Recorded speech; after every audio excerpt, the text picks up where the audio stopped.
Hello mga ka-teammates, kumusta kayo dyan? So welcome back ulit sa ating vlog. Ngayon meron akong i-share sa inyo. Una lang, disclosure lang to, no? So wala akong endorsement. So it's purely educational and sharing lang ng aking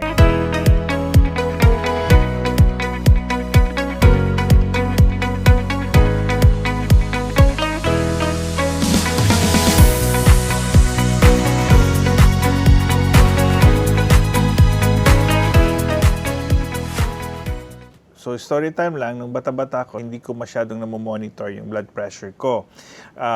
Until lately, nakikita ko na, syempre, nagkakaedad na, tumataas din yung aking blood pressure.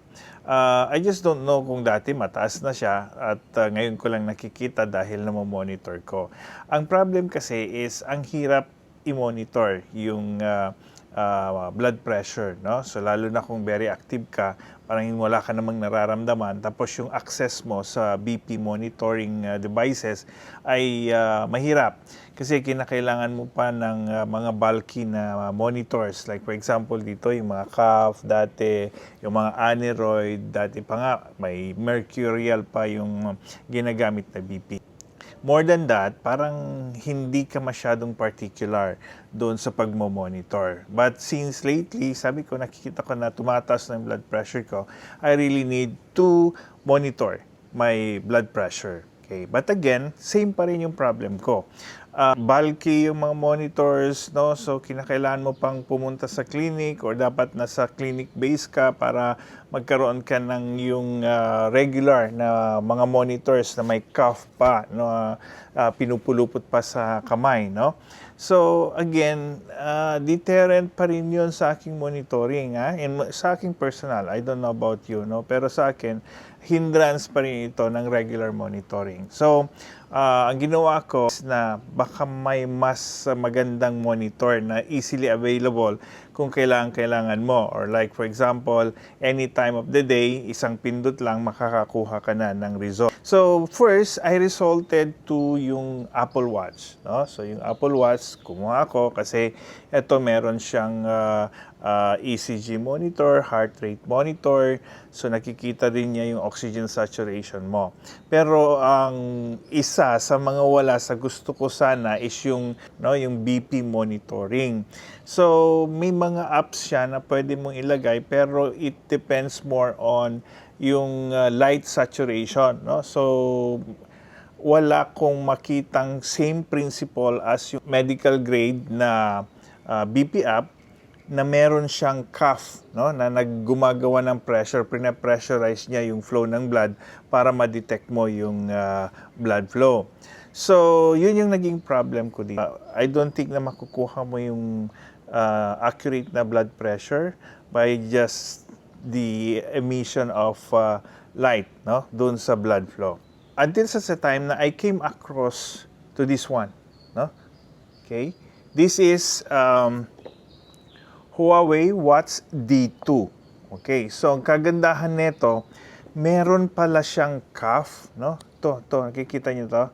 Yung itong rubber na ito, nag-i-inflate yan. So parang it simulates yung regular na BP app na nagkakaroon ng pressure na gano'n.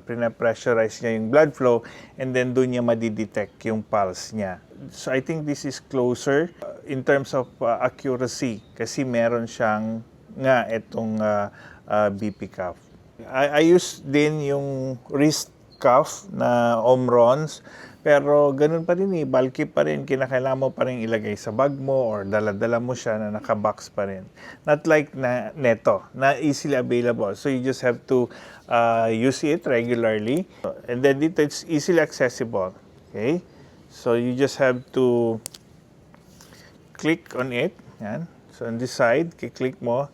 And then makapag-start ka na ng BP. So you just click yung measure. Yan. And then magi-start na mag-inflate ito, no? Yan, magi-inflate itong rubber na ito.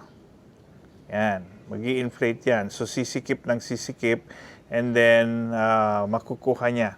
So may ano naman yan, may direction.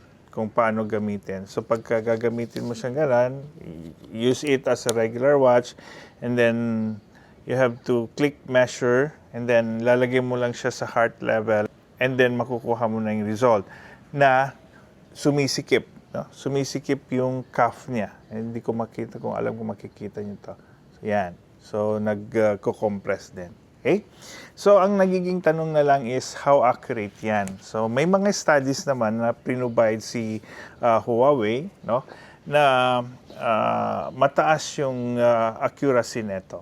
And one thing, gumawa din ako ng parallel na study, no? Kinalibrate ko to using the usual arm cuff versus this one, tsaka yung wrist.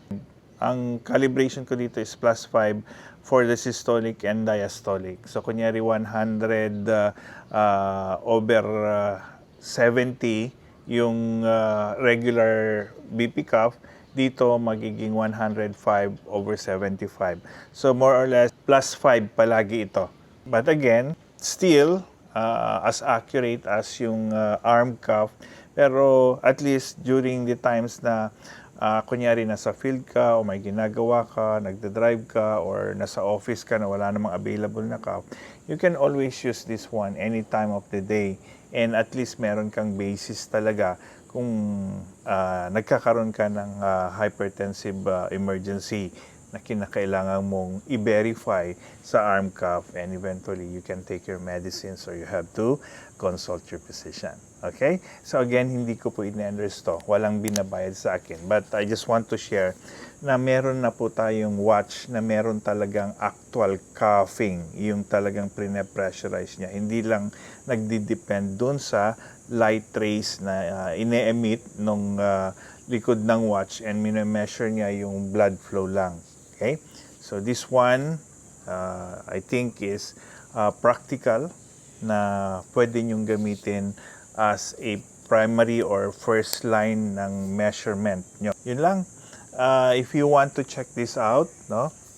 This is Huawei D2, no? So, meron ka ng, nandito na rin yan, may ECG, meron ding heart rate, oxygen saturation. Ayun nga, ang pinakamaganda yung actual blood pressure measurement niya. Okay? So, marami din tong health monitors like yung sleep, no, exercise monitoring. So, marami din siya. And at a price na, wag natin pag-usapan yung price para hindi nagkakaroon ng bias. At least cheaper siya than the iWatch. Okay? So, I hope meron akong na-share sa inyo practical things that pwede nyo din siyang magamit. So until next, see you again next time mga ka-teammates. Ingat. Bye. In the halls where healing flows.